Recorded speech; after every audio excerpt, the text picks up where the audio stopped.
আমার প্রিয় বন্ধুগণ শুনে রাখেন, এই লালমনিরহাট হাতীবান্ধার মুসলমান, কোরআন এমন একটি কিতাব, আপনি যেখানেই বলবেন, যদি আপনাকে বাধা দেয় থামার কোনো অবকাশ নাই, কোরআন বলতেই থাকবেন। কোরআন বলার মধ্যে আল্লাহর সঙ্গ আছে, সুতরাং বাধা আসবে যেখানে, কোরআনের আওয়াজ চলবে সেখানে। আল হক ওয়া জাহাকাল বাতিল, বাতিল যেখানেই থাকবে কোরআনের হক প্রতিষ্ঠিত করতে হবে। সুতরাং সে কত বড় নেতা হইল আমার দেখার টাইম নাই, সেটা কোন সরকার হইল আমার দেখার টাইম নাই। কোরআন বলতে হবে, বেশি বাড়াবাড়ি করলে পাছার চাম থাকবে না। কথা বলেন ঠিক কিনা? কোন সার আছে? সার আছে? সাইলাম আমার ভাইরা, কথা ক্লিয়ার হবে, কথা ক্লিয়ার। কোরআনের কথা কোনো ইনডাইরেক্ট নেই, সবগুলোই ক্লিয়ার। যারা মেনে নিয়েছে তারা আবু বকর, যারা মানে নাই তারা আবু লাহাব। আমার ভাইরা, আল্লাহ রাব্বুল আলামিন বলেন, এই কোরআন মানুষকে শুনাইতে তার রাসূলকে বলেছেন। আসুন আমরা একটি আলোচনার সাবজেক্ট জেনে নেই।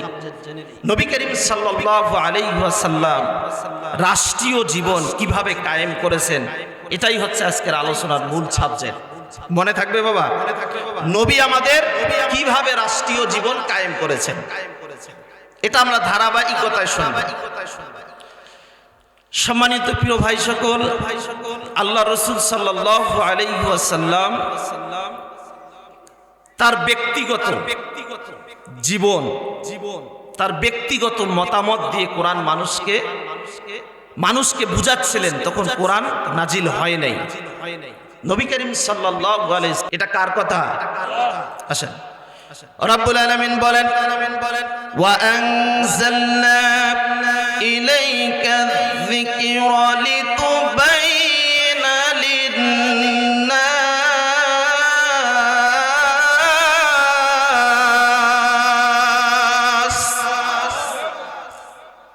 রব্বুল আলামিন বলেন, হে নবী, আপনি আপনার ব্যক্তিগত মতাদর্শ দিয়ে মানুষকে যতই বোঝান না কেন, ওই মানুষগুলো বুঝবে না যতক্ষণ না পর্যন্ত আপনি আমার কোরআন দিয়ে কথা বলবেন। যতক্ষণ মানুষকে কোরআন দিয়ে বুঝাবেন ততক্ষণ বুঝবে না। সুতরাং নবী, ওয়া আনজালনা ইলাইকা যিকরা, যে জিকির আমি নাজিল করেছি, যে জিকির আমি অবতীর্ণ করেছি, ওই জিকির দিয়ে মানুষকে বুঝান। আর এই কোরআনের কথা যদি শুনান, তাহলে মানুষগুলোর প্রতি আমার ভয় পয়দা হবে। জোরে বলেন সুবহানাল্লাহ। আমার ভাইরা, নবী করিম সাল্লাল্লাহু আলাইহি ওয়াসাল্লাম এমন একটি বংশে জন্মগ্রহণ করেছেন। বলেন তো সেই বংশটার নাম কি? জোরে বলেন, কি বংশ? কুরাইশ বংশ। যে বংশে জন্মগ্রহণ করছে, এই বংশের দাম কম না বেশি? মক্কা গোত্রে, গোটা মক্কার মধ্যে এই বংশটার দাম অনেক বেশি। তো নবী করিম সাল্লাল্লাহু আলাইহি ওয়াসাল্লাম যখন মা আমেনার গর্ভে, ঠিক তখন বহু আল্লাহ তাআলার অলৌকিক ঘটনা ঘটে গেছে। সেগুলো আমি বলবো না, আপনারা অনেকে জানেন। আমি বিষয়টা বোঝানোর জন্য শুরু থেকে শুরু করলাম। তো নবী করিম সাল্লাল্লাহু আলাইহি ওয়াসাল্লাম যখন জন্মগ্রহণ করলেন, মক্কার সমস্ত মানুষ, কুরাইশ বংশের সমস্ত মানুষ খুশি হয়ে বললেন, মুসলিম যারা বললেন আলহামদুলিল্লাহ। বলেন আলহামদুলিল্লাহ। কথাটা মুহূর্তের মধ্যে ছড়িয়ে গেল যে কুরাইশ বংশে একটা ছোট্ট শিশু জন্মগ্রহণ করছে। তার চেহারা, তার সুরত এত সুন্দর, গোটা মক্কা নগরীর মধ্যে এরকম শিশু আর একটিও জন্মগ্রহণ করেন নাই। বলেন সুবহানাল্লাহ। এত সুন্দর। এই কথাটা কিছুক্ষণের মধ্যে রাজনৈতিক পর্যায়ে চলে গেল। নেতারা শুনে ফেললেন যে আমেনার গর্ভ থেকে একজন সন্তান জন্মগ্রহণ করছে, খুব মায়াবী, খুব সুন্দর চেহারা। আমার বন্ধুগণ, নেতাগুলো আলোচনা করে সবাই একত্রিত হয়ে পরামর্শ করলো, চলো ওই সন্তানটা, ওই শিশুটাকে দেখতে যেতে হবে, কি এমন সুন্দর আদর্শ তার মধ্যে আছে। সকল নেতারা একত্রিত হয়ে কুরাইশ গোত্রে চলে গেলেন। আর ওই মুহাম্মদকে দেখে সবাই খুশি হয়ে গেলেন, মুহাম্মদকে দেখে সবাই আনন্দিত হলেন যে কুরাইশ বংশে একটা নক্ষত্র জন্ম নিয়েছে। আমাদের কুরাইশ বংশ তথা গোটা মক্কা নগরী ধন্য হয়ে গেছে। বলেন সুবহানাল্লাহ। গোটা মক্কাবাসী ধন্য। কার জন্মে? আমার নবীর জন্মে। আলহামদুলিল্লাহ বলে সবাই সবাই। আমার বন্ধুগণ, আমার ভাইয়েরা, নবীজিকে সবাই আদর করে, সবাই মহব্বত করে, সবাই মায়াবী সুরে ডাক দেয়, কুলে নেয়। আল্লাহ নবী, বিশ্ব নবী মুহাম্মদ রাসূলুল্লাহ সাল্লাল্লাহু আলাইহি সাল্লাম কয়েক বছর যাওয়ার পরে আল্লাহ রাসূল সাল্লাল্লাহু আলাইহি সাল্লাম তার মাকে হারিয়ে ফেলেন। শিশু নবী ইতিম হয়ে গেলেন। বংশের অনেক মানুষ থাকার পর তিনি একাকিত্ব জীবন যাপন করতেছেন। কিন্তু এইদিকে মক্কার মানুষদের ভালোবাসায় আল্লাহ নবী, বিশ্ব নবী মুহাম্মদ আরবি সাল্লাল্লাহু আলাইহি সাল্লাম আনন্দিত হয়ে বড় হওয়া শুরু করলেন। এক পর্যায়ে নবীজি বড় হতেই হতে ভালো মন্দ বুঝা এই দক্ষতা যখন তৈরি হয়ে গেল, আল্লাহ নবী, বিশ্ব নবী মুহাম্মদ আরবি সাল্লাল্লাহু আলাইহি সাল্লাম দেখলেন সমাজে অনৈতিক কাজ অনেক, সমাজটা ভরে গেছে, জাহিলিয়াতে রূপান্তরিত হয়ে গেছে। মা বেটির মধ্যে কোনো পার্থক্য নাই, বাবার ছেলের মধ্যে কোনো পার্থক্য নাই, মারামারি, কাটাকাটি, হানাহানি, জেল, জুলুম, অত্যাচার, অনাচার, বিবিচার সবগুলাই সমাজের মধ্যে প্রতিষ্ঠিত আছে, সবগুলাই চলতেছে। আল্লাহ নবী, বিশ্ব নবী মুহাম্মদ আরবি এই দৃশ্যগুলো দেখে বাধা দেওয়া শুরু করলেন। বলেন না জোরে আল্লাহু আকবার। জাহিলিয়াতকে পরিবর্তন করার কাজেই হচ্ছে রাসূলের এটা মিশন। 500 বছরের জাহিলিয়াতকে দূর করে ইসলামী হুকুমত কায়েম করে কোরআনকে পার্লামেন্টে বসার মূল উদ্দেশ্য নবীর, এবং তেনাকে আল্লাহ তাআলা সেজন্যই পাঠিয়েছেন। আল্লাহু আকবার বলেন। বাধা না, এটা করা যাবে না, এটা অন্যায়। অন্যায় আমরা করতে পারি না, সেটা যে ধর্মের হোক, যে হোক, অন্যায় করা যাবে। এই জোরে বলেন যাবে। আমরা অন্যায় সমর্থন করব না। আচ্ছা, আর একদিন যায় আবার বাধা দেয়, না না ওটা কাজ করা যাবে না, ভাই এটা তো জুলুম, করা যাবে না। এই কথাটা সরে গেল। আমার প্রিয় বন্ধুগণ, যারা আল্লাহর নবী, বিশ্ব নবীকে মহব্বত করে, ভালোবেসে, আদর করে, আল আমিন নাম উপাধি দিয়েছিল কাফেরেরা। বিশ্বাসী মক্কা নগরীর মধ্যে কুরাইশ বংশের মধ্যে এমন একজন শিশু, তিনি হলেন বিশ্বাসী আল আমিন। যে মানুষগুলো আল আমিন বলছিল, তারা এখন ষড়যন্ত্র করতেছে, কানাকানি করতেছে যে মুহাম্মদ আমাদের ধর্মের কাজগুলোতে বাধা দেয়, এটা নাকি তার ভালো লাগে না। তাহলে কি করা যায়? এই কানাকানি শুরু হয়ে যায়। এইদিকে আল্লাহর নবী, বিশ্ব নবীর বয়স তখন 17 বছর। বলেন সুবহানাল্লাহ। তাহলে 17 বছর বয়স হলে ভালো মন্দ অনেকটাই বোঝা যায়। আর নবীদেরকে তো আল্লাহ তাআলা এমন ভাবে পৃথিবীতে পাঠাইছেন যে আল্লাহ রাসূল সাল্লাল্লাহু আলাইহি সাল্লামের জ্ঞান, আল্লাহ রাসূল সাল্লাল্লাহু আলাইহি সাল্লামের মেধা, তারা ছোট্ট থেকেই নবী, তারা জন্মের পূর্বেও নবী, জন্মের পরে ছোট্ট থেকে নবী। আর নবীদের জ্ঞান বৃদ্ধি করে দিয়েছেন কে? বলেন সুবহানাল্লাহ। 17 বছর বয়স। কি করা যায়? মানুষ তো ফিরে আসে না, মানুষকে তো ফিরে আনতে হবে। একটা সংগঠন চালু করলেন। আপনারা কি এই সংগঠনের নাম জানেন? হিলফুল ফুজুল। কয় বছর বয়সে চালু করছেন? জোরে বলেন কয় বছর? তাহলে বয়স যদি 17 হয়, দল করার দরকার আছে না নাই? আমাদের সমাজে একটা তথাকথিত কথা আছে, হুজুরেরা মাদ্রাসা মসজিদে চাকরি করবে, দল দল কিসে? আপনারা আওয়াজ দেন, আসেন বাসি, দল কেন করবে? দল করার দরকার কি? এই বাংলাদেশে কি মানুষের অভাব নাই? হ্যাঁ, এত মানুষ থাকতে হুজুরদেরকে দল করতে হবে কেন? উত্তর হলো, নবীজি 17 বছর বয়সে দল করেছেন। যারা নবীর উম্মত তাদেরকেও দল করা লাগবে। কথা বলেন ঠিক কিনা মুসলমান? সেটা যে হন, হুজুর হন আর হুজুরের মুরিদে হন আর সাগরিতে হন, আপনি যে সেক্টরের মানুষ হন, 17 বছর হলে দল করা আপনার উপর ফরজ করে দিয়েছেন কে? করতে হবে। আমার ভাইয়েরা, আমার বন্ধুগণ, কথাগুলো দিলের কান দিয়ে শোনেন। আল্লাহর নবী, বিশ্ব নবী, মানবতার নবী, কল্যাণের নবী একটি দল গঠন করলেন, হিলফুল ফুজুল সংগঠন তৈরি করলেন। সে সংগঠনটা চালাইতে দীর্ঘদিন চালাইলেন, মানুষকে বুঝাইতে লাগলেন, অনেক অত্যাচারের শিকার হইলেন।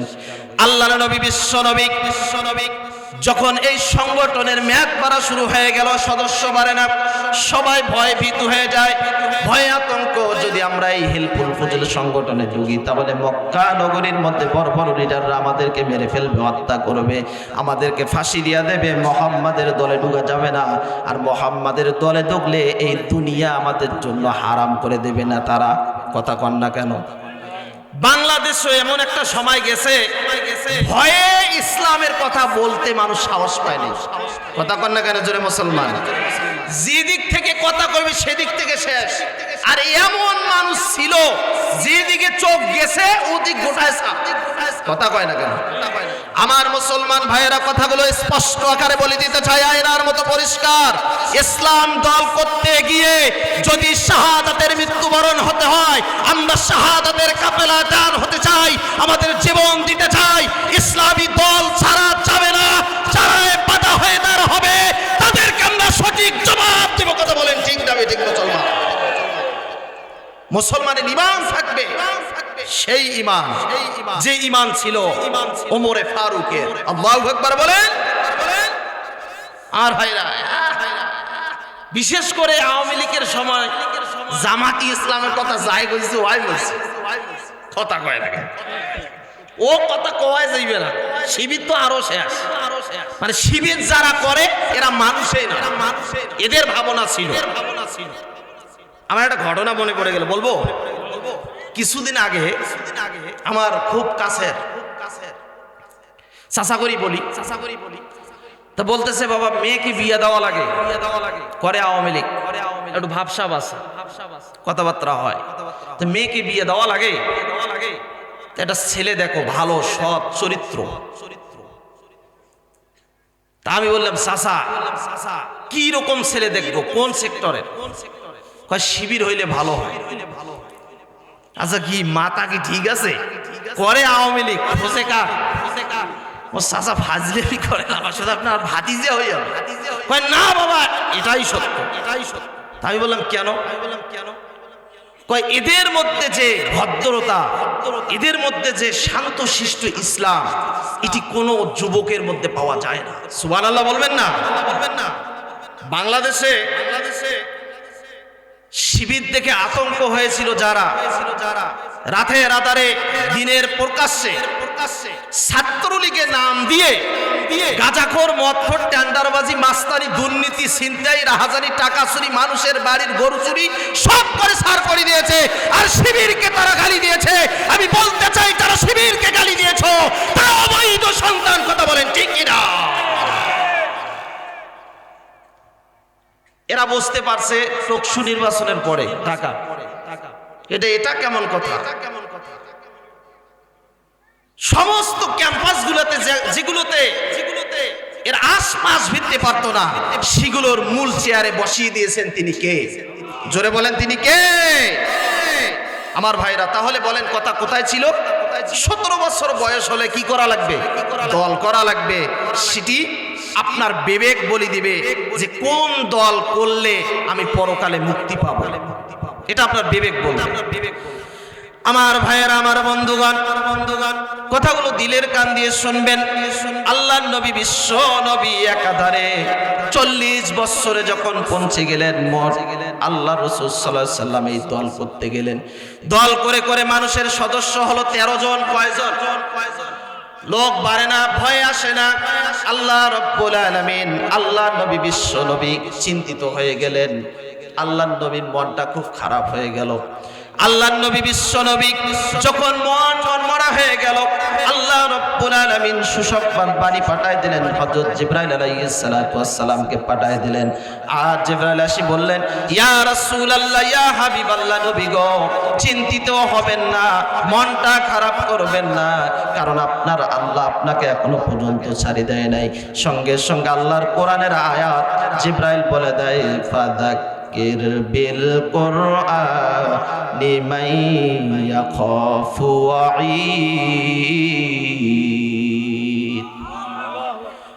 ফাযাক্কির বিল কুরআনি মান ইয়াখাফু ওয়াঈদ।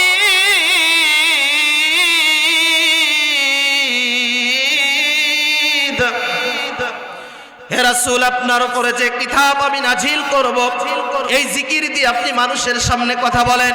আর এই জিকির দিয়ে যখন আপনি মানুষের সামনে কথা বলবেন, মানুষের মনে আল্লাহর কোরআনের কথা ঢুকলে মানুষের ভেতরে হেদায়েত দেওয়ার দায়িত্ব কার?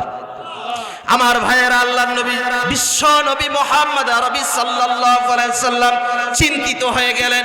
ওই সময় আম্মা জান খাদিজাতুল কুবরা রাদিয়াল্লাহু তাআলা আনহা ডাক দিয়ে বললেন, ওগো আমার স্বামী মুহাম্মদ, আপনি কেন এত টেনশন পড়ে গেলেন? কি হলো আপনার হঠাৎ করে?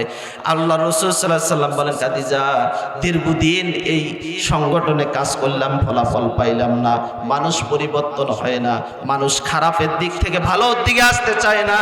কি করলে সমাজকে ভালো করা যাবে, এই সমাজে কোরআনের, এই সমাজে ভালো প্রতিষ্ঠিত হবে, এটাই চিন্তা করতেছি। আল্লাহর নবী বিশ্ব নবী এই চিন্তা করতে করতে নবীজির শরীরটা ঘেমে গেল। আম্মা জান একটা চাদর আল্লাহর রাসূল সাল্লাল্লাহু আলাইহি সাল্লামের গায়ে পরাই দিলেন। আল্লাহর নবী বিশ্ব নবীর গায়ে সঙ্গে সঙ্গে জ্বর এসে গেল।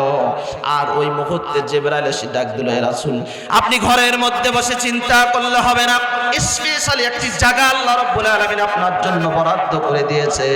সেই জায়গা হলো হেরা গুহা। সুবহানাল্লাহ বলেন। আল্লাহর নবী বিশ্ব নবী হেরা গুহায় চলে গেলেন।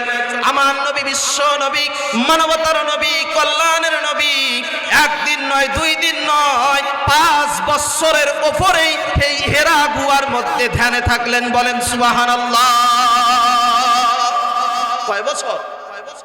5 বছর। হেরা গুহাটা এমন একটা জায়গায় অবস্থিত, কিতাবের মধ্যে আছে, মুফাসসিরিনগণ কেরাম বলেন, এই হেরা গুহায় যদি কেউ যেতে চায়, যদি 20 বছরের 25 বছরের যুবক হয়, সেই হেরা গুহা যেতে খুব কষ্ট হয়, অনেক দূর উঠতে হয়। এখন তো সিঁড়ি হয়েছে, যারা হাজিরা গিয়েছে তারা জানে, কিন্তু ওই জায়গা পর্যন্ত পৌঁছিতে খুব কষ্ট। আমার নবী বিশ্ব নবী সেখানে ধ্যানে ছিলেন। দীর্ঘদিন ধ্যানে থাকার পরে আর ওই জায়গায় যিনি আল্লাহ রাসূল সাল্লাল্লাহু আলাইহি সাল্লামকে খাবার পৌঁছিয়েছিলেন, তিনি হলেন আম্মা জান খাদিজাতুল কুবরা। আম্মা জান খাদিজাতুল কুবরা রাদিয়াল্লাহু তাআলা আনহা ওই জায়গায় খাবার নিয়ে যায়, আর আমার আল্লাহ আরশে আজিম থেকে খুশি হয়ে যায়। আমার নবী বিশ্ব নবী মুহাম্মদ সাল্লাল্লাহু আলাইহি সাল্লাম বলেন, খাদিজা, এমন একটি পাহাড় বেয়ে হেরা গুহায় আসতে হয়, এই পাহাড়ে একজন যুবক উঠতে কষ্ট হয়, তুমি কিভাবে এই পাহাড়ে আসো? আম্মা জান খাদিজা রাদিয়াল্লাহু তাআলা আনহা বলে, দিনের নবী মুহাম্মদ এখানে ধ্যানে থাকবে আর আমি তার স্ত্রী হয়ে বাড়িতে থাকবো, তা হতে পারে না। আপনার সন্তানাদি দেখা, পরিবার দেখা এবং আপনার খোঁজ খবর নেওয়ার দায়িত্ব আমার। সুতরাং যতই কষ্ট হোক, আমার স্বামীর যেন কষ্ট না হয়, এটা আমি করেই যাব। বলেন সুবহানাল্লাহ। আমার ভাইরা, সংক্ষেপ, একদিন শেষ সময় কোরআন আসবে। ওই দিনে আল্লাহ রাব্বুল আলামিন জিবরাইলকে পাঠিয়ে দিয়েছেন এবং রাসূলের কানে কানে জিবরাইল এসে বলতেছে যে, ইয়া রাসূলুল্লাহ, কোরআন এখনই নাজিল হবে, কিন্তু এই মুহূর্তে আমি আপনার সামনে উপস্থিত, আমার দাম এত বেশি, সমস্ত ফেরেশতার লিডার আমি জিবরাইল। সুবহানাল্লাহ বলবেন না? কেন হয়েছে? এই কোরআনটি আমার মাধ্যমে আপনার কাছে আসার কারণে আল্লাহ তাআলা আমার দাম বেশি করে দিয়েছে। সুবহানাল্লাহ বলেন। তো আমি জিবরাইল বলতেছি, এই একটু পরে একজন মহিলা আসবে, আমি জিবরাইলের চাইতে হাজার হাজার গুণে সম্মানিত করেছেন আল্লাহ তাআলা তাকে। সুবহানাল্লাহ বলেন। তো রসুল দেখতে পেলেন, কিছুক্ষণ পর খাদিজা আসলো। খাদিজা চলে যাওয়ার পরে আল্লাহ রাসূল জিজ্ঞাসা করলেন, জিবরাইল তুমি একটু আগে বলছিলা যে একজন মহিলা আসবে, সে আমার থেকেও দামি, কারণ কি? কয় কারণ এইটা, এই পাহাড় উঠতে একজন যুবকের কষ্ট হয়, একজন যুবকের এত পরিমাণ কষ্ট হয়, সেই পাহাড় ভেদ করে কোটিপতি ঘরে জন্মগ্রহণ করে খাদিজা আপনারে বলে নাই, সুতরাং এই কষ্টে আল্লাহ তারে আরশে আজিম থেকে সালাম জানিয়েছে। জোরে বলেন সুবহানাল্লাহ। আমার ভাইয়েরা, কোরআন নাজিল হওয়া শুরু হয়ে গেল। আল্লাহ নবী, বিশ্ব নবী কোরআন দিয়ে এখন সমাজ পরিবর্তন করবেন। এটা কার কথা? এ জোরে বলেন কার কথা? এই কোরআন দিয়ে সমাজ পরিবর্তন করবেন। 23 বছর করেছেন, হয় নাই। 17 থেকে 40 কয় বছর? 23 বছর হিলফুল সংগঠনে কাজ করেছেন, ফায়দা হয়নি, তখন কোরআন আসেনি। তাহলে মানুষের পরিবর্তন করতে গেলে একটি কিতাবের প্রয়োজন, একটা জবান বন্ধ রাখবেন না। সেই কিতাবের নাম কি?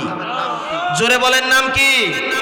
এ মুসলমান, আমরা তো দেখতে পাই এই কোরআন শুধু মাদ্রাসায় পড়া, এটাই সমর্থন। এই কোরআন দিয়ে নামাজ পড়া, সেটাই সমর্থন। এই কোরআন দিয়ে বাবা মল্লে দাওয়াত খাওয়া, সেটাই সমর্থন। এই কোরআন দিয়ে বাচ্চা মুক্তব পড়বে, সেটাই সমর্থন। মুসলমানের ঘরে জন্মগ্রহণ করে এই কোরআন দিয়ে যারা সমাজ পরিবর্তন করতে চায় না, যারা রাষ্ট্র চালাইতে চায় না, আল্লাহর কসম করে বলি, সে দেখতে মুসলমানের মতো হতে পারে, সে মুসলমান নয়। কথা বলেন ঠিক কি না? আমাদের সমাজে আছে না নাই? কয় এমনি চলবে। আমাদের কি বুদ্ধি বেরেন কম? মাথা মোটা নেতার ঘরে বুদ্ধি বেরেন বলে খুব কম নয়, বেশি। এখনকার নেতার মাথা মোটা কি কারণে জানেন? ঘুষ চতুর্দিকে খালি হাওয়ায় উড়াচ্ছে। কথা কয় না কেন? আমি কি আপনাদেরকে কষ্ট দিচ্ছি? আপনারা কি রাগান্বিত হচ্ছেন? তাহলে এই কোরআন দিয়ে সমাজ পরিবর্তন করতে চাইলে যারা বাধা দেয়, তারা দেখতে মুসলমানের মতো হলেও এরা মুসলমান নয়। জোরে কথা বলেন ঠিক কিনা? আমি তো চিন্তা করি যে মুসলমানের ঘরে জন্মগ্রহণ করি, কোরআন দিয়ে সমাজ পরিবর্তন করতে চাইলে এটা বাধা দেয় কেন? এটার কারণটা কি? আসলে দেখবেন ডান কানে আযান আর বাম কানে ইকামত, সব বিধিবিধান নৈতিকতা যখন ঠিক থাকবে, ইনশাআল্লাহ এই কোরআনে বাধা দিবে না তারা। কথা বলেন ঠিক কিনা মুসলমান? সামনে কোরআন দিয়ে দেশ চলবে, সামনেই কোরআন পার্লামেন্টে যাবে। আপনারা চান কি চান না? এই কোরআন সংসদে যাও, আপনারা চান? কারা কারা চান? চিল্লায় দুই হাত উঁচু দেখা।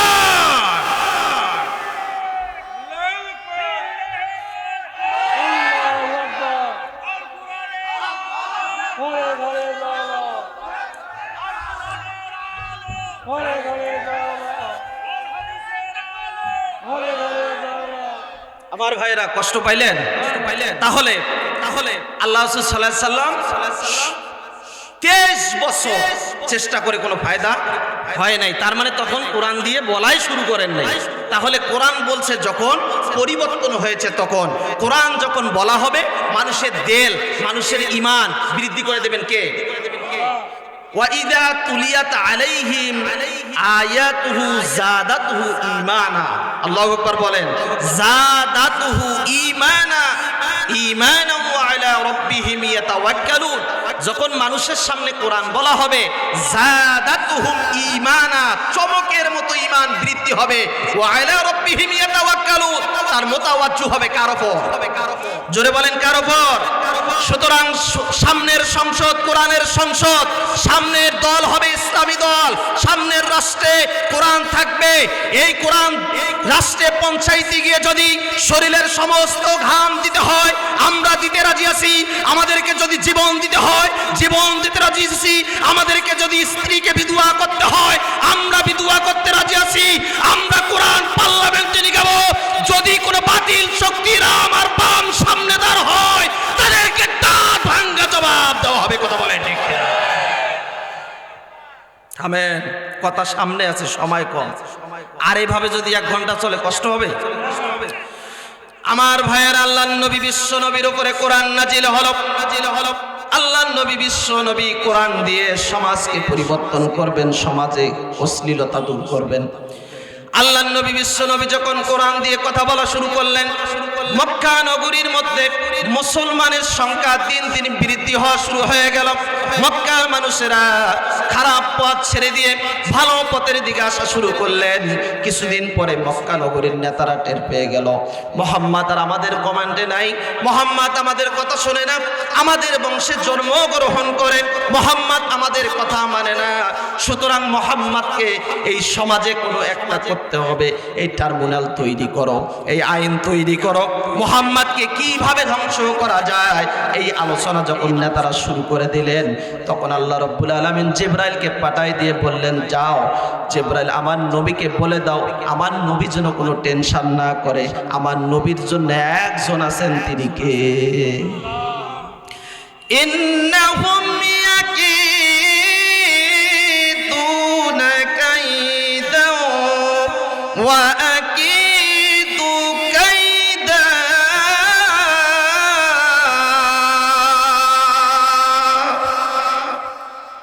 ইন্নাহুম ইয়াকিদুনা কাইদা, নিশ্চয়ই হে রাসূল ইয়াকিদুনা কাইদা, তারা কায়দা করতেছে। কি সিস্টেমে আপনাকে গাহেল করা যায়? কে বলতেছেন? স্যার আপনার আওয়াজ দেন না কেন? কে বলতেছেন? নিশ্চয়ই তারা কায়দা করতেছে। ইন্নাহুম ইয়াকিদুনা কাইদা, এরা এত কায়দাবিদ, তারা জানে না যে ওয়াকিদু কায়দা, এদের কায়দার চেয়ে বড় কৌশলকারী রব আমি আল্লাহ। সুবহানাল্লাহ বলেন। ফামাহিলিল কাফিরিনা আমহিলহুম রুয়াইদা। হে রাসূল, সমস্ত কায়দাবিদ, সমস্ত এই উগ্রবাদীরা যে কায়দায় কায়দা করো, আমি তাদের ওই কায়দার মাঝ দিয়ে আপনাকে রক্ষা করব, টেনশন করিয়েন না। বলেছেন কে? আল্লাহর নবী বিশ্ব নবীর কাছে যখন আসি গেল মেসেজ, আল্লাহর নবী টেনশন ছাড়া চললেন, সামনের দিকে যাচ্ছেন। আল্লাহর নবী বিশ্ব নবীকে নিয়ে কথা কানাকানি শুরু হয়ে গেল। নেতারা কায়দা করে আল্লাহর নবীর ওপর কষ্ট দেওয়া শুরু করলেন। তায়েববাসীদের যুবকদেরকে লাগাই দিলেন, মুহাম্মাদের গায়ের ওপরে অঝরে পাথর ঝরা শুরু করে দাও, মুহাম্মাদকে কষ্ট দাও, তাহলে তারা সে বুঝতে পেরে আমাদের দলে আসবে। কিন্তু মুসলমান বলেন, আল্লাহর নবীকে জাহিলিয়াতকে পরিবর্তন করার জন্য পাঠাইছেন কে? কষ্ট কষ্ট কষ্ট তো হবে, এর দেহে প্রাণ থাকবে, একদিন মরতে হবে। এটা কার কথা? নবীজির কাছে তায়েববাসীদের অঝরে পাথর যুবকদের। কেন পাথর? যে নবীজি যেন এই কষ্টগুলো পাওয়ার পরে আমার কাছে আসে, আবু জেহেলের কাছে আসি, মাথা নত করে দেয়, চাচা এত কষ্ট আর সহ্য হয় না, আমি আপনার দলে আছি, এই কথা যেন বলে। এটাকে বাধ্য করার জন্য একটার পর একটা কায়দা করেছেন কাফেরেরা। বলেছেন কে? জোরে বলেন কে? আমার ভাইরা, বাংলাদেশে বিগত 17টি বছরে অনেক সিস্টেমে তারা মানুষকে মারছে, রক্তাক্ত করছে, জেলে ভরাইছে, আয়না ঘরে ভরাইছে। ইসলামী দল করার কারণে প্রকাশ্য ট্রাইব্যুনাল করে নির্দোষ একটি কোরআনের পাখিকে 12টি বছরের ওপরে জেলখানায় রেখে হত্যা করেছে। কথা আওয়াজ করে বলতে হবে, ঠিক কিনা মুসলমান? কোরআনের পাখির কোনো দোষ ছিল না। তিনি আল্লাহর কসম করে বলেছি, আমি সাইদি, আমার গায়ে কোনো রাজাকারের কাদা মাটি পড়েনি, আমি তাদের সাথে সংযুক্ত নয়। এ কথাও যারা মানেনি তাদেরকে 12টি বছরের উপরে জেলখানায় দিয়েছে।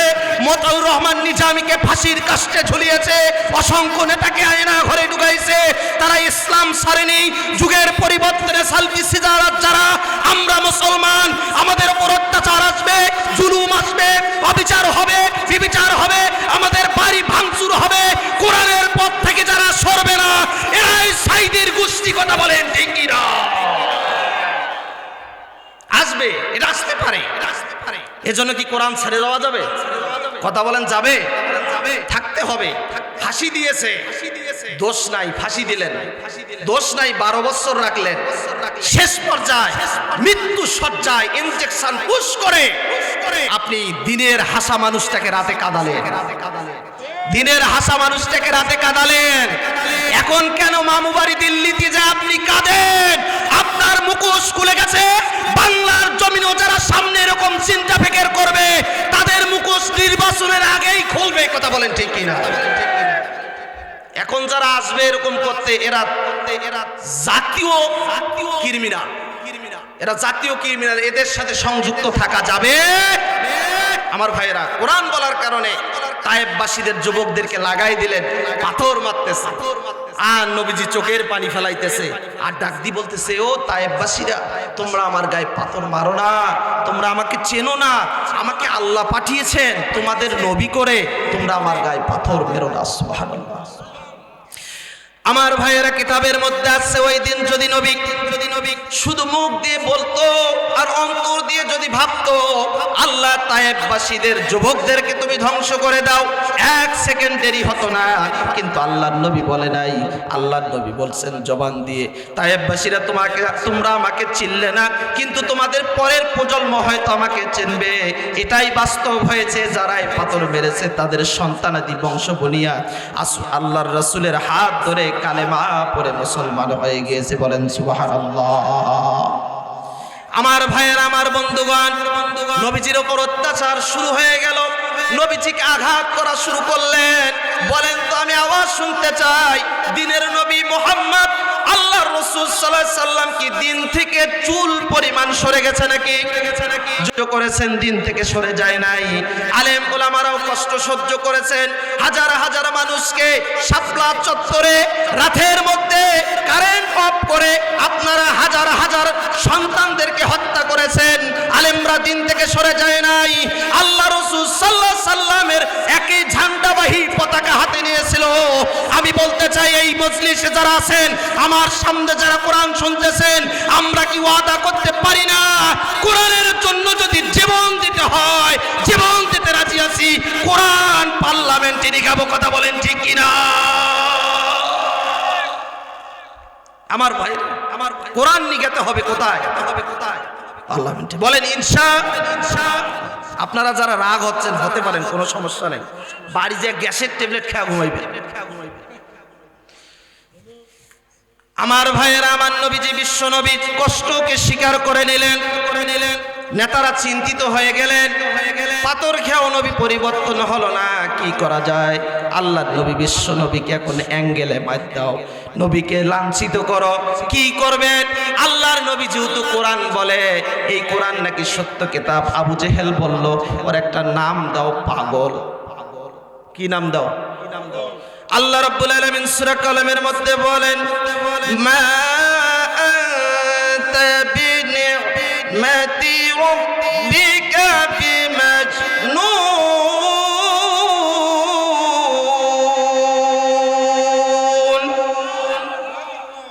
হে রাসূল, তোমার আল্লাহ তোমারে মহব্বত করে। কে বলেছেন? তোমার আল্লাহ তোমারে মহব্বত করে, সুতরাং মাজনুন, ওরা তোমাকে পাগল বলে, তুমি কি চিন্তিত? না, তুমি চিন্তিত হইও না, তারা পাগল বলতে পারে। আল্লাহর নবীকে কোরআন বলার কারণে, আল্লাহর নবীকে পাগল বলার তিনটি কারণ ছিল। কয়টি কারণ? মুফাসসিরিনগণ কেরাম বলেন, তাফসীরে কাসীরের মধ্যে এসেছে তিনটি কারণ ছিল। এক নাম্বার মাজনুন, কোরআন বলার কারণে। এই কোরআন বলে কেন? এজন্য আল্লাহর রাসূলকে কাফেরেরা বলে পাগল, মাজনুন, তিনি পাগল, তার মাথায় সেন্স নাই, তিনি কি বলে নিজেও জানে না। বলেন তো, আল্লাহর রাসূলকে পাঠিয়েছেন পৃথিবীর শ্রেষ্ঠ মানুষ করে, তিনি কে? এ মুসলমান, জোরে বলেন, তিনি কে? তিনি সাধারণ মানুষ নয়, তিনি ওহীর মানুষ। তিনি সাধারণ মানুষ নয়, তিনি অসাধারণ মানুষ। তিনি সাধারণ মানুষ নয় যার দিকে ক্ষুধার্ত ব্যক্তি তাকালে ক্ষুধা নিবারণ হয়ে যায়। তিনি সাধারণ মানুষ নয়, তার থুতু কারো মুখে দিলে মেসকে আম্বরের ঘেরান বাইর হয়ে যায়। বলেন না আল্লাহু আকবার। কয়টা কারণ? এক নাম্বার কারণ, তিনি কোরআন বলে। আল্লাহর নবীকে পাগল বলা হলো কোরআন বলার কারণে। কি কারণে বলা হলো? মক্কার মানুষদেরকে বলা হলো, বলো তোমরা যে নবীকে পাগল বলো, কি কারণে পাগল বলো? তাদের জবান দিয়ে শুনে গেল, তারা বলে এমনি। এ বলেন কি? এমনি। কি কারণে বলো তোমরা পাগল? কয় এমনি। কারণ কি? তাফসীর ইবনে কাসিরের মধ্যে আছে এমনি কেন বলো? কয় এমনির পেছনে একটা কারণ আছে, এই কারণটাও আমরা জানি। কয় কি কারণ? খুলে বলো। পেছনে নেতারা যখন ঘুতা মারে তখন সামনের মুরিদরা তাকে বলে পাগল, মাজনুন, তিনি পাগল। আজ গোটা বাংলাদেশে তাকাবেন, সাধারণ মানুষরা ভদ্র, সাধারণ মানুষদের পেছনে যখন নাড়া দেয় তখন তারা খারাপ আচরণ করতে ভালো মানুষদের কাছে দেরি করে না। এরকম নেতা আছে না নাই? জোরে বলেন আছে না নাই? যারা ভালো মানুষকে খারাপ শিক্ষা দেয়, যারা ভালো মানুষকে অভদ্রতা শিক্ষা দেয়, যারা ভালো মানুষের সামনে আচরণ বিধিবিধান নৈতিকতা যারা খারাপ করে, যারা দলের স্বার্থে পড়ে ভালো মানুষের উপর জুলুম করে, এরকম জাতীয় মার্কা এইরকম জাতীয় মার্কা খারাপদেরকে বাংলার জনগণ সামনেবার ইউনিয়ন থেকে রাষ্ট্র পর্যন্ত কোনো ক্ষমতায় আনবে না। আমার ভাইয়েরা, এটা আমরা রাজি আছি, বলেন ইনশাআল্লাহ। কি কারণ? কয় এমনি। কে এমনি? কাউকে কয় পেছনে নাড়া দেয়। কায়? কয় আবু জেহেল, উতবা, সাইবা, হাজরা, হামান। বলেন বর্তমান সময়েও ভালো মানুষ যখন হট্টগোল করে, একটা ইসলামিক কাজ হচ্ছে, সেখানে যে বাধা দেয়, পরে ধরে বলবেন তুই এটা করলু কে? কয় গায়ে এমনি। কয় এমনি করলু কে? কয় পেছনে লোক আছে, কথা কয় না। সে লোকটা কে? সে বড় নেতা। হ্যাঁ, এ বড় নেতা। আল্লাহ তাআলা এদেরকে হেদায়েত দেখ। জোরে বলেন আমিন। খারাপ লাগতেছে? নারায়ে তাকবীর। এখনো কিন্তু দোকানে, খাওয়ারে, রাস্তায় ঘাটে লোক আছে না নাই? ওই যে ওই গ্রুপের লোক। আমার ভাইয়েরা, তাফসীর ইবনে কাসিরের মধ্যে আছে কেন? কয় এমনি। দ্বিতীয় নাম্বার কারণ হলো নবীকে পাগল বলার দ্বিতীয় নাম্বার কারণ হলো আল্লাহর নবীর কাছে যখন কোরআন নাজিল হলো, মক্কা গোত্রের সকল মানুষরা দেখে নবীজি ঘেমে যায়। কারণ কোরআন তো এমন একটি কিতাব, এমন একটি ভারী কিতাব। আল্লাহ রাব্বুল আলামিন কোরআনুল কারীমে বলেছেন, লাউ আনসালনা হাদাল কুরআনা আলা জাবালিল লারাআইতাহু খাশিআন মুতাসাদ্দিআন মিন খাশিয়াতিল্লাহ ওয়া তিলকাল আমসালু নাদরিবুহা লিন-নাসি লাআল্লাহুম ইয়াতাফাক্কারুন।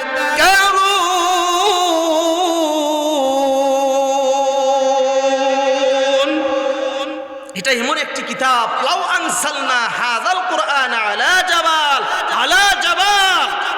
এটা ভারী, এটা মজবুতশীল কিতাব। নবীকে পাগল বলার দ্বিতীয় নাম্বার কারণ, এই কোরআন যখন নাজিল হয় নবীজি ঘেমে যায়, নবীজির জ্বর আসে, নবীজি বিছনায় শুয়ে পড়ে, আম্মা জান খাদিজা তার মাথা টিপায় দেয় আর তার খেদমতে শরীক হয়ে যায়। এই চিত্রগুলো কাফের বেঈমানেরা দেখে বলে ইনি পাগল। কি বলে? পাগল। আল্লাহর নবী, বিশ্ব নবীকে ওই কারণে পাগল বলা হলো। আমি শুনতে চাই, জামানায় বর্তমান যারা ওলামায়ে কেরাম আছে, আজকে যারা কোরআন দিয়ে কথা বলে, আজকে যারা ইসলামী রাষ্ট্র কায়েমের কথা বলে, ইসলামী হুকুমত কায়েমের কথা বলে, আমিও তো জানি তাদের ওপরে কোরআনের দায়িত্ব থাকার কারণে তাদের কাছেও ভারী লাগে। তারা বলতে চায়, হারে দেশে তো অনৈতিক কাজ হয়, দেশে তো টেন্ডারবাজি হয়, মানুষের জোরপূর্বক জমি দখল হয়, এটা করা যাবে না। কোরআন যখন রাষ্ট্রে যাবে, জমি দখল হবে না, মানুষের ছিনতাই হবে না, মানুষের মেয়ের ইফটিজিং হবে না, রাস্তাঘাটে ডাকাতি হবে না। আলেম ওলামা যখন মাথা ঘেমে যায়, এই সত্য কথা যখন বলে, জামানার কিছু শ্রেষ্ঠ নেতা আছে, এরা কাতারে দাঁড় হয়ে বলে এরাও নবীজির মতো পাগল। কথা বলেন ঠিক কিনা? এরকম লোক আছে না নাই? কেন? ওই তো কথা একটাই, এই কোরআনের ভারী, এই কোরআনের অনেক ওজন দিয়েছেন কে? রব্বুল আলামিন বলেন যে আলেমরা কোরআনের হক কথা বলবে না, কোরআন দিয়ে কথা বলবে না, কোরআনই রাজ কায়েম করার চেষ্টা করবে না, কোরআনের হুকুমত কায়েম হোক, এটা যে আলেম চাবে না, আল্লাহ রব্বুল আলামিন ওই আলেমকে গাদা বলে ডাক দিয়েছেন। কি বলে? এটা আমার কথা না, কোরআনের কথা। রব্বুল আলামিন বলে, মাতালুল লাযীনা হুমিলুত তাওরাতা সুম্মা লাম ইয়াহমিলুহা কামাথালিল হিমারি ইয়াহমিলু আসফারা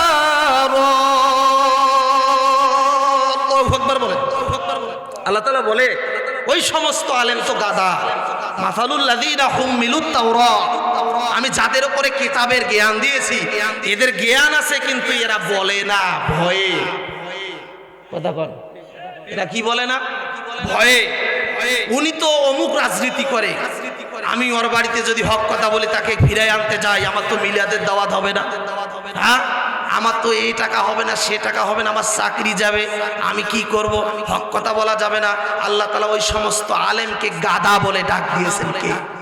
এ জোরে কথা বলেন না কেন আপনারা? গাদা বলেছেন কে? আমি বলি মুসলমান, হক কথা বলতে হবে, সে যত বড় নেতা হোক আর যত বড় মোসালা হোক, হক কথা বলবেন। আপনার উপর শক্তি প্রয়োগ করে আপনাকে শক্তিবান করে দিবেন তিনি কে? আমার ভাইরা, এজন্য হক বলতেই হবে, সে যে হোক। অন্যায় করলে হকের আওয়াজ দিতে হবে। আল হক ওয়াজাহাকাল বাতিল, যেখানে অন্যায় হবে আপনি হক ডুগে দেন, অন্যায় পালিয়ে যাবে, হক প্রতিষ্ঠিত হবে। হয়তোবা কিছু কষ্ট হবে, এই কষ্ট স্বীকার করলে পরপারে আপনার জন্য বিলাসিতার বাগান, বিলাসিতার বাগান, বিলাসিতার রাস্তা, বিলাসিতার নেয়ামত যিনি করেছেন তিনি কে? এটা কি আমার কথা না আল্লাহর কথা? ওয়ালাকুম ফিহা মা তাশতাহি আনফুসুকুম ওয়ালাকুম ফিহা মা তাদউন। রব্বুল আলামিন বলে, যারা কোরআনের সত্য কথাগুলো মানুষের সামনে বলে, যারা কোরআনের হক কথাগুলো বলে, এরা যখন মারা যাবে, ওয়ালাকুম ফিহা মা তাশতাহি আনফুসুকুম ওয়ালাকুম ফিহা মা তাদউন, তাদের কবরে শান্তি বর্ষিত হবে। তারা চোখ দিয়ে যেটা দেখবে আমি আল্লাহ তাআলা সেই নিয়ামতটা তার সামনে হাজির করব। সুবহানাল্লাহ। তাহলে নবীজিকে পাগল বলার দ্বিতীয় নাম্বার কারণ হলো ওহীর জ্ঞান যখন নবীজির উপর আসছে তখন ঘামতেছিল, উঠতেছিল, বসতেছিল, দাদা কষ্ট হয়, বসতেছিল কষ্ট। এটা কিন্তু আমার দাদা, এরা পাটগ্রামের আমার দাদা, খুব ভালো মানুষ আলহামদুলিল্লাহ বলেন, খুব কষ্ট। তখন তারা বলল, কাফেররা চিন্তা ভাবনা করে কি বলা যায়, এটা পাগল বলি দাও। তিন নম্বরে পাগল বলা তাফসীর ইবনে কাসিরের মধ্যে আসছে। নবীজিকে 3 নম্বরে পাগল বলল কেন? নবী করিম সাল্লাল্লাহু আলাইহি সাল্লাম যখন দেখলেন মানুষের পায়ে সিজদা দেয়। কার পায়ে? জোরে বলেন, কার পায়ে? মানুষ হয়ে মানুষের পায়ে সিজদা দেয়, এটা তো মেনে নেওয়া যায় না। মূর্তি বানায়া যার জীবন নাই, কোনোদিন জীবন দেওয়ার মতো সিস্টেমও নাই, ওই মূর্তির পায়ে সিজদা দেয়। নবীজি সাল্লাল্লাহু আলাইহি সাল্লাম এটি দেখার পরে বাধা দিলেন, এই খবরদার, এর মধ্যে কোনো জীবন নাই, আর জীবন থাকলেও তাকে সিজদা করা যাবে না, এটা শিরক। ইন্না শিরকা লা যুলমুন আযীম, যে শিরিক করে সে কার সাথে জুলুম করে। আর আপনারা কথা কন না।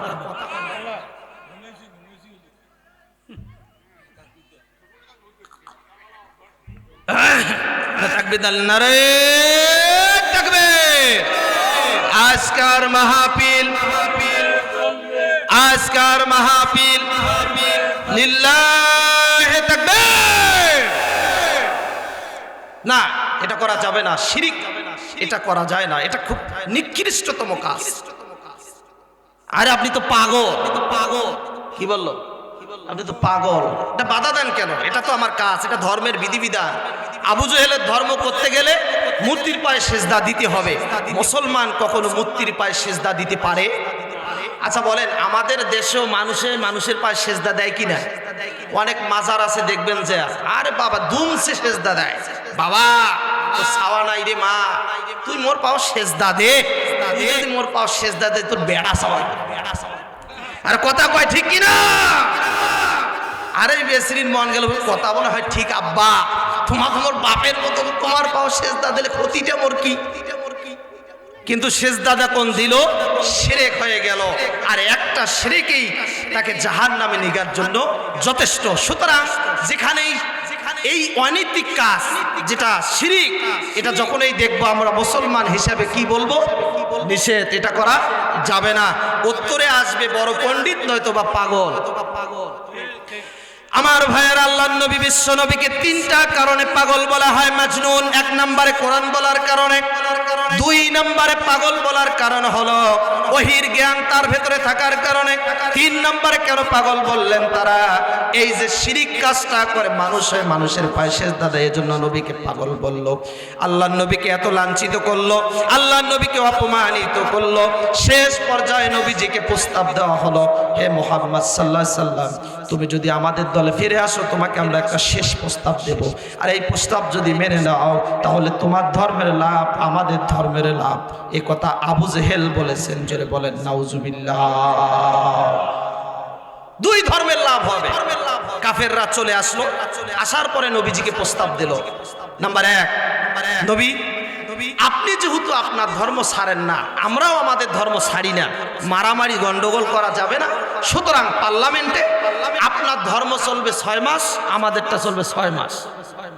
কি চমৎকার! শয়তানের বুদ্ধি শয়তানের মধ্যে নেই। আপনার ধর্ম যদি 6 মাস চলে তাহলে আমাদের মক্কা গোত্রে যারা মুসলিম আছে তারাও শুনলো, আর আমাদের ধর্ম যদি সঠিক প্রমাণ করতে পারি এটা 6 মাস চললো, আপনার ধর্ম লোক বুঝলো। নবীজি মাথাটা নিচু করলেন না, এটা তো আমার সিদ্ধান্তের পালা নয়, সিদ্ধান্ত দেবেন কে? والنجم إذا هوى ما ضل صاحبكم وما غوى وما ينطق عن الهوى إن هو إلا وحي يوحى। নবীজি বলেন আমার তো বলার কিছু নাই যতক্ষণ না পর্যন্ত ইন হুয়া ইল্লা ওয়াহয়ু ইউহা, আল্লাহর পক্ষ থেকে সংবাদ আসবে না, সুতরাং তোমরা এখন যেতে পারো, এটা আমি বিবেচনা করব। মুহূর্তের মধ্যে জিবরাইল চলে আসলেন। আল্লাহ রাব্বুল আলামিন বলেন জিবরাইল চলে যাও, নবীজি যদি তার পক্ষ থেকে জবাব দিয়ে দেয় তাহলে ভুল করে ফেলবে, তুমি চলে যাও সেখানে। আর শুধু এমনি এমনি যেও না, একটি সূরা ধরে যাও, আমার সঙ্গে বলুন উলিয়া আইয়ুহাল কাফিরুনা লা আ'বুদু মা তা'বুদুন ওয়ালা আনতুম আ'বিদুনা মা আ'বুদ। নবী গো কুল, হে রাসূল আপনি বলে দেন কাফিরুন, কাফেরদেরকে বলে দেন লা আ'বুদু মা তা'বুদুন। রাসূলুল্লাহ সাল্লাল্লাহু আলাইহি সাল্লাম বললেন ও কাফেরেরা শোনো, লা আ'বুদু মা তা'বুদুন, আমি তোমাদের ধর্ম মানি না, ওয়ালা আনতুম আ'বিদুনা মা আ'বুদ, তোমরা যা ধর্ম করো আমি তোমাদের ধর্ম মানি না, আর আমি যা ধর্ম করি তোমরা তা মানো না। লাকুম দীনুকুম ওয়ালিয়া দীন, ধর্মের ব্যাপারে কোনো বাড়াবাড়ি করা যাবে না, তোমাদের ধর্ম তোমার কাছে, আমার ধর্ম আমার কাছে, সুতরাং ধর্ম চলবে আমাদের জীবন যতদিন বেঁচে আছে, কোরআনী হুকুমত কায়েম করব, এটাই হলো নবীজির মিশন। বলেন সুবহানাল্লাহ। নবীজির মিশন হলো ইসলামী রাষ্ট্র কায়েম করা। এখন নবীজির উম্মতের মিশন কি? ইসলামী রাষ্ট্র বাদ দেওয়া। এ জোরে বলেন বাদ দেওয়া। তাহলে ইসলামী রাষ্ট্র কায়েম করতে গেলে এই সিলটা কোথায় দিতে হবে? আরে কিসের দাড়ি? কোরআন দেবে। জোরে বলেন ঠিক কিনা? আমাদের মত, আমাদের ধ্যান, আমাদের মস্তিষ্ক যদি ইসলাম, আমরা ইসলামের বিজয় চাই, আমরা কোনো দলের বিজয় চাই না, আমরা কোরআনের বিজয় চাই। সুতরাং কোরআন দিয়ে রাষ্ট্র চলতে পারে যে দল, এই দলের পক্ষ থেকে আমরা সামনে একটা সুন্দর বাংলাদেশ করব। বলেন ইনশাআল্লাহ। এটা করতে যারা বাধা দেবে, এটা করতে যারা দেবে না, স্বৈরাচারের মতো খুন যারা করার চেষ্টা করবে, মারামারি করবে, গন্ডগোল করবে, মুসলমান তার গলার গামছা কোমরে বেঁধে কাপড়ের কাপড় পরে রাজপথে নামবে। সুতরাং পার্লামেন্ট থেকে কোরআন কোথাও সরে যেতে দেবে না। কথা বলেন ঠিক কিনা? নারায়ে তাকবীর, আল্লাহু আকবার। আল কোরআনের আলো ফলে দাও, আল কোরআনের আলো ফলে দাও। আমার ভাইরা রাগ করলেন? এটা আমরা করব ইনশাআল্লাহ। বলেন, কারণ মুসলমান আমরা সূরা ফাতিহা দিয়া নামাজ পড়ি, কোরআন দিয়ে নামাজ পড়ি, কোরআন দিয়ে দাওয়াত খাই, বাবা মরলে কোরআন পড়াই, কিন্তু এই কোরআন যদি এত সুন্দর কাজ করতে পারে, নামাজ একটি ফরজ ইবাদত, সেটি কোরআন ছাড়া হয় না। নামাজ একটি সুন্দর ইবাদত, সেটা কোরআন দিয়ে চলতে হয়। নামাজ সুন্দর কোরআন থাকার কারণে, হ্যাঁ, নামাজ সুন্দর হয়ে যায়, মাদ্রাসা সুন্দর কোরআন থাকার কারণে। আর এই কোরআনটা যদি পার্লামেন্টে থাকে, গোটা দেশকে সুন্দর করে দেবেন তিনকে। এটাকে আমরা করবো, বলেন ইনশাআল্লাহ। আমার ভাইয়েরা, নবীজিকে আবার ষড়যন্ত্র করা হলো। নেতারা বলল এ আইনও মানল না, কি করা যায়? আল্লাহর নবী, বিশ্ব নবী মুহাম্মদ আরবিকে কোন পন্থা অবলম্বন করলে মুহাম্মদকে আমাদের পক্ষ করা যাবে? আবু জেহেল বলল আর কোনো মত করা যাবে না, দল করা যাবে না। এখন একটা কাজ করো, আল্লাহর নবী বিশ্ব নবীকে তাড়াহুড়া করে জেলে ঢুকার ব্যবস্থা করো। নাউজুবিল্লাহ বলবেন। আল্লাহর নবী বিশ্ব নবীকে কিভাবে জেলে ভরা যায় এই ব্যবস্থা করো। তারা 5 জন কাফের মিলে একত্রিত হইয়া সিদ্ধান্ত করলো, আল্লাহর নবী যেহেতু আমাদের কথাগুলো শুনতে চায় না, তাহলে একে কিভাবে জেলে ঢুকা যায় সেই চিন্তা পরিকল্পনা করো। আবু জেহেল ট্রাইব্যুনাল গঠন করলো সংসদ ভবনে, দারুন নাদওয়া সংসদ ভবনে 5 জন কাফেরকে নিয়ে তিনি তার পরামর্শ চালু করে দিলেন। আর আবু জেহেল একটা আইন পাশ করলেন আর বললেন, মুহাম্মদকে জেলে বন্দী করে দাও। وَإِذْ يَمْكُرُ بِكَ الَّذِينَ كَفَرُوا لِيُثْبِتُوكَ أَوْ يَقْتُلُوكَ أَوْ يُخْرِجُوكَ।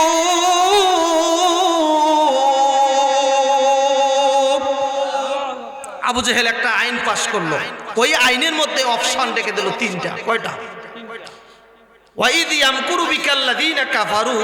দারুন নাদওয়া সংসদ ভবনে বসে এখন চিন্তা করেছে, কোরআন যদি কায়েম হয়ে যায় আমাদের সব শেষ, আমরা চুরি করতে পারবো না, আমরা ডাকাতি করতে পারবো না, বিচার করতে গেলে, হ্যাঁ, দিনের বিচার রাইতে শেষ করি টাকা নিয়ে, এটা করতে পারবো না, হ্যাঁ, আমাদের মাতাব্বরি খাটবে না, যে জমি পায় না তাকে জমি দেই, আর যে জমি পায় তার টাকা নিয়ে না দেই, মাল্লি ঠেলি অত্তি দেই, এইগুলো বিচার আমাদের হবে না। সুতরাং এই কোরআন তো পার্লামেন্টে দেওয়া যাবে না, মুহাম্মদকে জেলে বন্দি করতে গেলে একটা মামলা দিয়ে দাও। মামলা দিয়ে, নাউজুবিল্লাহ বলবেন। কি দিল? মামলা দিয়ে দিল। মামলার ধারণ দেখেন, 3 অপশনের ধারণ দিয়ে একটা মামলা দিল। ওয়াইদ ইয়ামকুরু বিকাল্লাযীনা কাফারু। কাফেররা বলল যে হ্যাঁ, এইবার মুহাম্মদ সোজা হবে। বলেন, কোরআন যার সিনায় থাকে, কোরআনের যার পক্ষ থেকে, আল্লাহর রাসূলের মুহাব্বত যার পক্ষ থেকে, জেল আর জুলুম কি ভয় করতে পারে? এ জোরে বলেন মুসলমান, পারে? প্রথম নাম্বার অপশন, আও ইয়াকতুলুকা, তাকে জেলে বন্দী করে দাও। আমার নবী বিশ্ব নবী মুহাম্মদ আরবি সাল্লাল্লাহু আলাইহি ওয়াসাল্লামের কাছে যাওয়া হলো। নবীজি বসা অবস্থায় আছেন। ওই মুহূর্তে মক্কার বাহিনীরা চলে গেল, আর মুহাম্মদ আরবি সাল্লাল্লাহু আলাইহি সাল্লামকে বললেন, হে রাসূল, আপনার উপর মামলা হয়েছে, আপনাকে যেতে হবে। আল্লাহর নবী বিশ্ব নবী সহ মূর্তির ৫ জন মানুষকে, শুধু একাই নয়, মূর্তির ৫ জন মানুষকে নবী করিম সাল্লাল্লাহু আলাইহি সাল্লাম সহ ধরে আবু জেহেলের কেন্দ্রীয় কারাগার শিয়াবে আবু তালেবে নিয়ে গেল।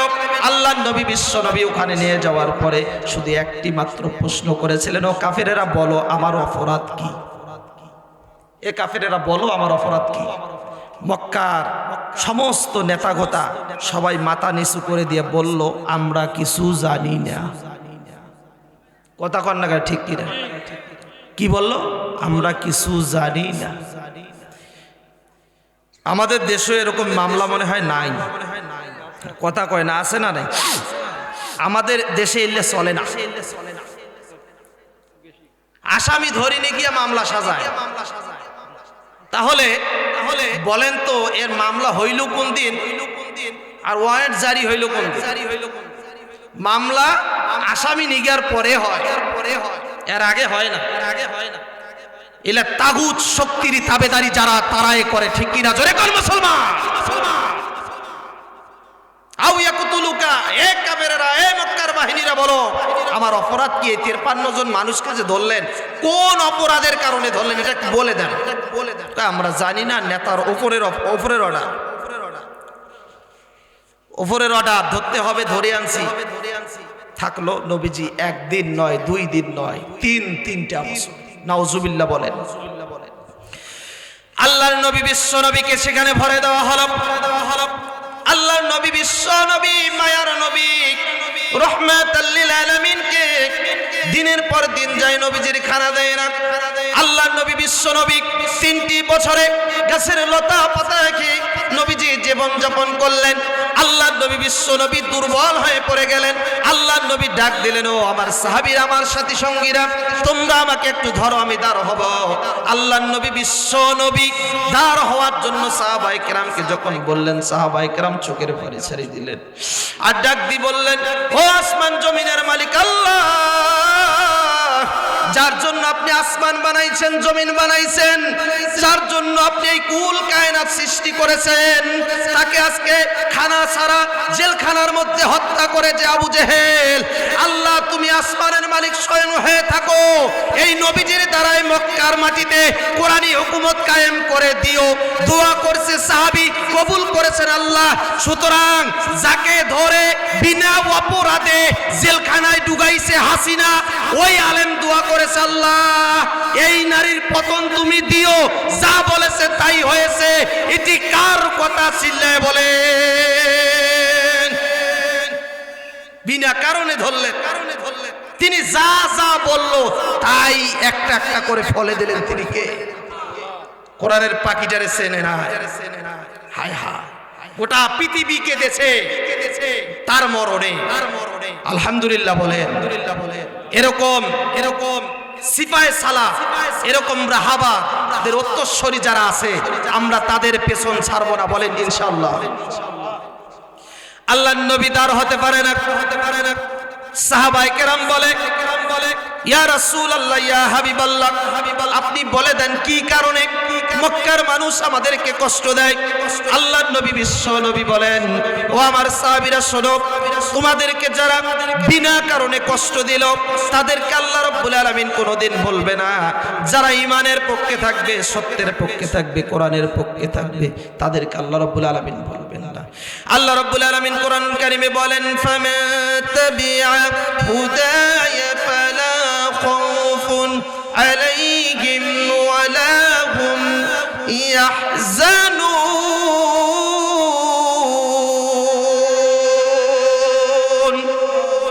রব্বুল আলামিন বলেন, ফামান তাবিআ হুদায়া ফালা খাউফুন আলাইহিম ওয়ালা হুম ইয়াহজানুন।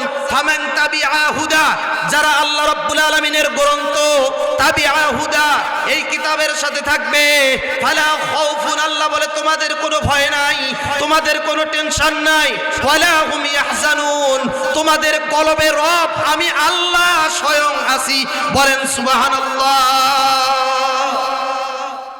বলেন ইসলামী পক্ষে যারা থাকে তাদের সাথে কে আছে? নবীজি, আমাদের অপরাধ নাই, বিনা অপরাধে আমাদেরকে এই কষ্ট দিল তারা। দেখ, সমস্যা নাই। আবু জেহেল 3 বছর পূর্ণ হওয়ার পরে আসি দেখতেছেন মুহাম্মদকে যেভাবে রাখা হয়েছিল ঠিক কিছুটা পরিবর্তন হইল, ঠিক ওই রকমে আছে। 53 জনেই ওই রকমে আছে। আবু জেহেলের তো রাগ বাড়ি গেল, আবার সংসদ ভবনে ঢুকিয়া বলতেছে, এটা দি হবে না, আউ ইয়াকতুলুকা, এটা দি হবে না, এখন আর একটা কাজ করো, লিউজবিতুকা, এটা দি হবে না, এখন আউ ইয়াকতুলুকা, এটা চালু করে দাও, তাকে রাতের মধ্যে গোপনে হত্যা করে দাও। কি অপরাধ? কেন হত্যা করবেন? কোন অপরাধের কারণে হত্যা করবেন? এটা তো থাকা দরকার। কোনো মানুষ যদি ফাঁসির আসামি হয়ে যায়, তার অপরাধ থাকার দরকার আছে না নাই? গোপনেও থাকার দরকার আছে, প্রকাশ্যও থাকার দরকার আছে। কিছুদিন আগে একটা ফাঁসির রায় হয়েছে, আপনারা জানেন? হ্যাঁ, জানেন কিনা? এত অপরাধ সবার চোখে চোখে, সবার দেখা, ইনি প্রকাশ্য অপরাধ করেছে, তো এই অপরাধের ফাঁসি হয়েছে। আর এর ফাঁসি হওয়াটা এর খুব আগে হওয়া দরকার ছিল। কথা বলেন ঠিক কিনা? কিন্তু আমার নবীর অপরাধ কি? কোরআন বলার কারণে, কোরআন দিয়ে সমাজ চলার কারণে। সুতরাং সামনেও যারা কোরআন দিয়ে সমাজ চলুক এটা যারা চাবেন, তাদের উপরে অত্যাচার আসবে, এটা কি সহ্য করা যাবে? ইনশাআল্লাহ। আমার ভাইয়েরা, আপনি যদি কোরআনের দল করেন, কোরআন দিয়ে যদি সমাজকে পরিবর্তন করতে চান, রাষ্ট্রকে পরিবর্তন করতে চান, আপনি যদি একামতে দিন কায়েম করতে চান, আপনার এমন হতে পারে আপনি রাতের মধ্যে বিছনায় শুইছেন, আপনার বাড়িতে কেউ আগুন লাগিয়ে দিতে পারে, আপনার বাড়ি ভাঙচুর করতে পারে, আপনাকে ডেকে নিয়ে গিয়া রাস্তার মাঝতলে মেরে ফেলতে পারে। সুতরাং মুসলমান একটি কথা মনে রাখবেন, কোরআনের সাথে থাকলে মরলেও জিতবেন, বাঁচলেও জিতবেন। সুতরাং কোন মুহূর্তে 1 সেকেন্ডের জন্য যদি মরতে হয় সেটা কোরআনের জন্য মরবো, 1 সেকেন্ডের জন্য যদি বাঁচতে হয় কোরআনের জন্য বাঁচবো। কোরআন আর পরম শক্তির তাবেদারি এই হাতীবান্ধা লালমনিরহাটের মুসলমান করতে পারে না, পারে না, পারে না। কথা বলেন ঠিক কিনা? তাবেদারি করা যাবে না, তাগুত শক্তির কোন তাবেদারি আমরা করব না, বলেন ইনশাআল্লাহ। নবী করিম সাল্লাল্লাহু আলাইহি সাল্লামকে হত্যা করে দাও, এটা আবু জেহেল বলল। না না, এটা করা তো যায় না। অনেক কাফেরেরা বলল না, ডাইরেক্ট যদি হত্যা করে দেই আর এটা যদি প্রকাশ হয়, মিছিল হবে, মিটিং হবে, হ্যাঁ নিউজ হবে, এটা করা যাবে না। সুতরাং এর বিপরীত কিছু করা যায় কিনা এটা বলে, এটা কাফেরদের পরামর্শ। আবু জেহেল বলল তাহলে একটা কাজ করো, আও ইউখরিজুকা, তার নাগরিকত্ব বাতিল করে দাও। নাউজুবিল্লাহ বলেন, তাকে দেশ থেকে তাড়িয়ে দাও, এ দেশে তার জায়গা নাই। আও ইউখরিজুকা, তার নাগরিকত্ব বাতিল করে দাও। আমার নবীজি বিশ্ব নবী, মায়ার নবী, কোরআন বলার কারণে, কোরআন দিয়ে দেশ চলুক এটা চাওয়ার কারণে তার নাগরিকত্ব বাতিল করে দিতে চায় কারা? তারা তো খুব দূরের লোক নয়, তারা আপন গোষ্ঠীঘাতী। আবু জেহেল হলো পাড়া প্রতিবেশী চাচা এবং জড়িত নিজের চাচা পর্যন্ত আছেন। তারা বলল না, মেরে ফেলা যাবে না, তাকে দেশ থেকে বিতাড়িত করে দিয়ে দাও। এক পর্যায়ে সিদ্ধান্ত নিল কাফেরেরা। সিদ্ধান্ত নেওয়ার পরে যখন আল্লাহর নবী বিশ্ব নবীকে এই দেশ থেকে বিতাড়িত করে দেবে, একজন উপদেষ্টা ছিল আবু জেহেলের, তার নাম হলো হিশাম ইবনে ওমর। তিনি পরামর্শ করে যখন বাড়িতে গেলেন, এই লোকের বয়স ছিল 82 বছর। এই লোক যখন বাড়িতে চলে গেলেন, বাড়িতে যাওয়ার পরে বিছনার মধ্যে শুইছে, কিন্তু বিছনার মধ্যে শোয়ার পরে আল্লাহ তার ঘুম হারাম করে দিয়েছে। বলেন সুবহানাল্লাহ। চ্যানেলটি সাবস্ক্রাইব করুন, বেল আইকনটি বেজে দিয়ে সাথেই থাকুন।